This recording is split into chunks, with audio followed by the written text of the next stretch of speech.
Good afternoon, good day, good evening, wherever that might be for you. My name is Jerry Chan. I am a technologist in the digital asset space. I'm an ex-Wall Street technologist, worked in Goldman Sachs for about 11 years and 3 years at JP Morgan.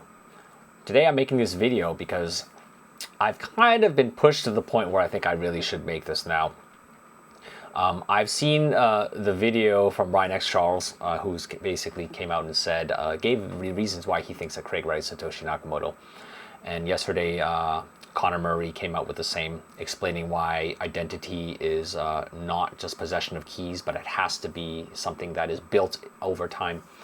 And I think, although I didn't really want to make this video in the past because I'm not out to get, earn any social credit or anything, a benefit of my own, and I thought there was no reason to make this video. I think I really want to get it on the record, my thoughts as of this day, because I think given the court case between Kleiman versus Wright, it's probably going to be a lot of public information very soon. So I want to get it out there that this is the way I'm thinking before the information is known to the wider public. So I'm going to go out and say that it is my belief, and it has been my belief for about the last 4 years, that Craig Wright is Satoshi Nakamoto. I am going to recount to you the reasons by which I believe this, and I'm going to exclude all of the information that I have obtained from third parties, even though those third parties may be insiders, right? So even though I say, for instance, from people who are close to Craig, I've had a working relationship with some of them, I've spoken to them, and they all have their stories, and they are all also very convincing to me, but I'm going to discount all of those because I can't expect you, the viewer out there watching this YouTube video, to believe. I don't want you to believe them through me. So I'm only going to give you the pieces of information that I have obtained directly from interacting with Craig himself, which has convinced me without a doubt that he is Satoshi Nakamoto. So, firstly, as of start, I've been in cryptocurrency space actively since 2015, and that was probably around the time that Craig was doxxed. And the botched signing around 2016 left me about 50-50. I wasn't really sure what to think because it sounded plausible, but then the signing was botched, and I kind of felt that there was probably some bigger story behind there that wasn't being told, but I probably would never know it. As chance and fate would have it, though, fast forward 5 years, I think I have a pretty good idea of what happened, in the story behind it all. But that, at the time, I was about 50-50. And so, in 2017 was the time I met Craig in person, first time. And the first meeting, when we sat down, it was in Arnhem. It was a 2017 Future of Bitcoin conference, end of June, I believe. And he could not stop talking about Bitcoin. Technically, he was... and at the time, I wasn't prepared for the fire hose of information that he was bombarding onto me, and unprovoked, like I didn't ask. He would just be throwing out, and this is why blah, blah, blah, people think this, and they're totally wrong of this. And I found out later this is because he had his medical condition, but at the time, even though it sounded like, why is this guy saying all this stuff? I didn't totally discount what he was saying. I kind of made mental notes of the things that he said, and it turns out that a lot of them were very convincing. At the time and later on, when I checked them out, it's like, okay, they're convincing arguments. This guy's probably thought a lot about Bitcoin. But since that was my first meeting with him, I did feel that he was just coming across as, why are you telling me all this stuff? Are you trying to convince me of something? Are you trying to sell me something? He wasn't. But that did strike me as weird, and once again, that was probably, as I found out later, it's discounted to his condition, his medical condition, his Asperger's. So that kind of explains that. The second time I met him, it was probably in 2018, and we sat down and we had a chance to talk a little bit longer. And I asked him a couple of things that I didn't think that I think that the person who invented Bitcoin should have good answers for, right? And he had good answers for them. Things like why 21 million Bitcoins? Things like why 4 years, every 4 years halving? Why 10 minutes blocks? Why 2016 blocks for difficulty readjustment? Why little endian, right? So these are the kind of answers he gave.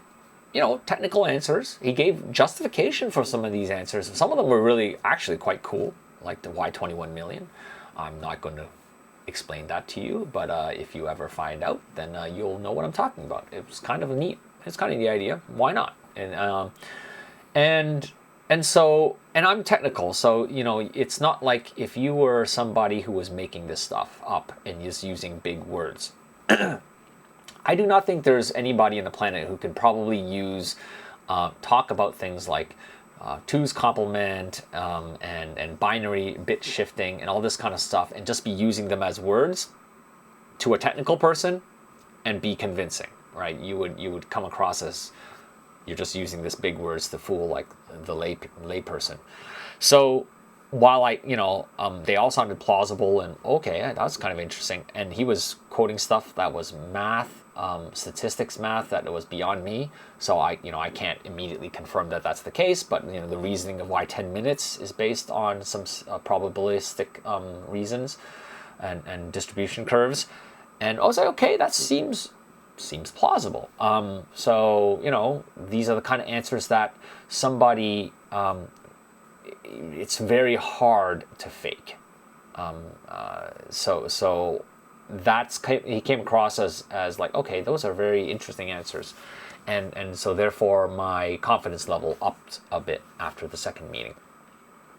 The third time we met, I think it was in London, 2018, another conference, and he immediately just jumped into why people were using payment channels wrong and why people were using end sequence wrong, and how you could avoid doing Lightning was doing it all wrong. They didn't need to do all this sort of complex gobbledygook. They could just use end sequence if only Bitcoin wasn't broken.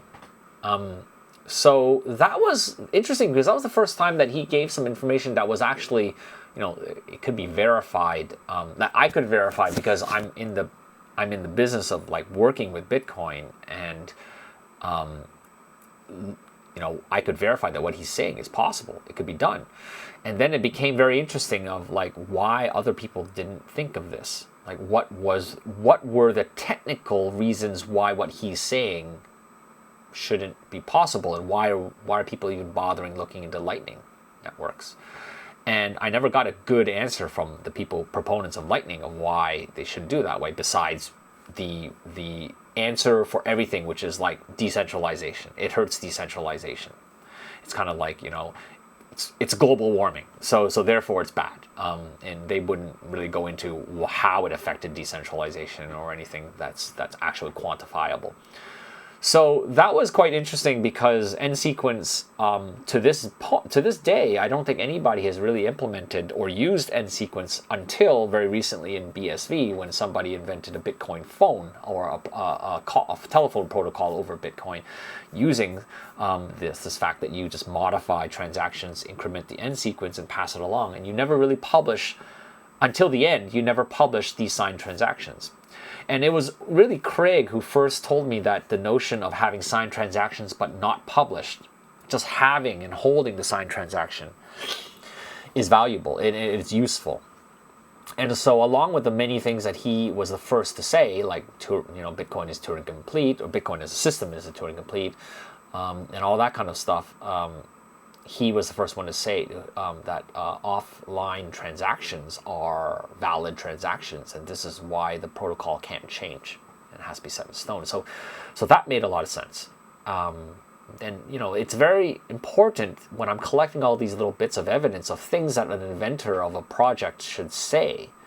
I've never gotten anywhere close to this level of detail or insight from any of the BTC core developers. And I have met Adam Back. I have met Peter Todd, and I've met Peter Wheeler, and Joseph Poon, and Thaddeus Dryja, and Jeff Garzik, and Mike Hearn.